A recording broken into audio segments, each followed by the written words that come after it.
Hello दोस्तों, स्वागत है आपका हमारे यूट्यूब चैनल ऑनलाइन लर्न में। आज हम चार्टर एक्ट 1813 पर चर्चा करेंगे। इसके पहले हमने regulating act 1773, Pitt's India act 1784, act of settlement 1781 पर चर्चा की है। अगर आपने अभी तक उसे नहीं देखा है तो आप जाकर देख सकते हैं। चार्टर एक्ट 1813 का जो पहला प्रावधान था, कंपनी के अधिकार पत्र को 20 वर्षों के लिए आगे बढ़ा दिया गया, यानी कि 1833 तक के लिए आगे बढ़ा दिया गया। दूसरा प्रावधान था, कंपनी के भारत के साथ व्यापार करने के एकाधिकार को समाप्त कर दिया गया। ऐसा क्यों किया गया?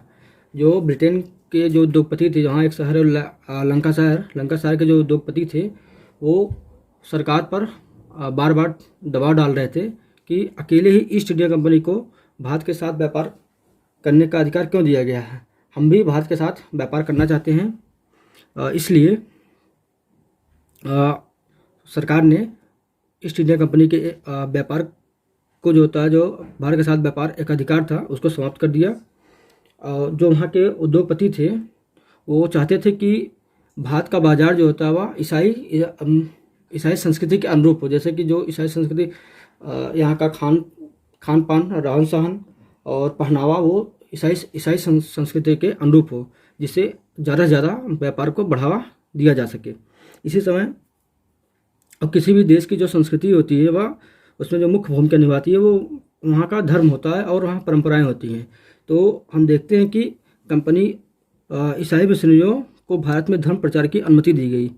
तो जो ईसाई मिशनरियों को धर्म प्रचार की अनुमति, यानी कि ईसाई संस्कृति के प्रचार की अनुमति दी गई, जिससे वो ईसाई संस्कृति को भारत में प्रचार प्रसार कर सकें। उसके बाद हम देखते हैं कि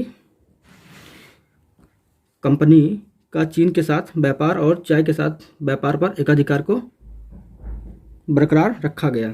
अर्थात हम देखते हैं जैसे कि जो कंपनी जो होता है, कंपनी चीन के साथ व्यापार जो कर रही थी वो उसे बरकरार रखा गया। अर्थात उनकी जो और भी ब्रिटेन की कंपनियां थी वो चीन के साथ व्यापार नहीं कर सकती थी। वो अभी ईस्ट इंडिया कंपनी के पास ही अधिकार था। और इसके साथ साथ चाय के साथ जो व्यापार, चाय का जो व्यापार ईस्ट इंडिया कंपनी कर रही थी, उसका भी एकाधिकार बरकरार रखा गया।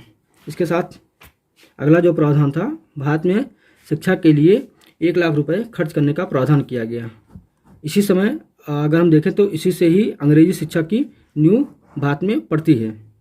आगे अगला प्रावधान जो था, इस अधिनियम के तहत पहली बार भारत में ब्रिटिश क्षेत्र था, उसकी संवैधानिक स्थिति को स्पष्ट रूप से परिभाषित किया गया। तो ये चार्टर एक्ट 1813 के ये प्रमुख प्रावधान थे। इसके बाद हम इससे संबंधित कुछ प्रश्नों को भी देखेंगे।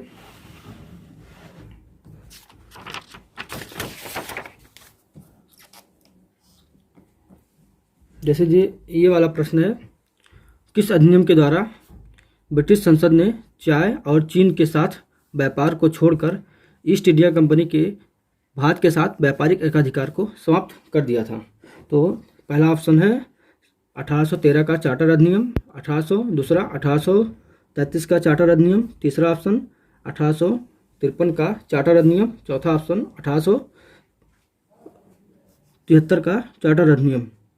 तो हमने जो बताया है, इसका जो सही आंसर होगा वो 1813 का चार्टर अधिनियम होगा।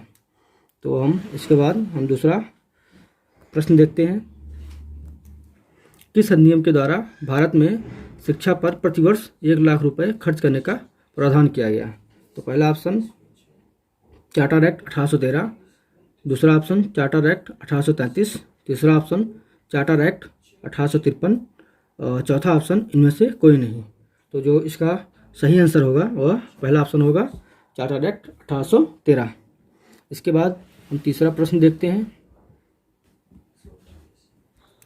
ईसाई मिशनरियों को भारत में धर्म प्रचार की अनुमति कब मिली? तो पहला ऑप्शन चार्टर एक्ट 1793, दूसरा ऑप्शन चार्टर एक्ट 1833, तीसरा ऑप्शन चार्टर एक्ट 1813, चौथा ऑप्शन चार्टर एक्ट 1853। जो इसका सही आंसर होगा वह सी होगा, चार्टर एक्ट 1813। आज के लिए बस इतना ही। अगर आपको जानकारी अच्छी लगी हो तो आप हमारे वीडियो को लाइक शेयर और सब्सक्राइब कर सकते हैं। धन्यवाद।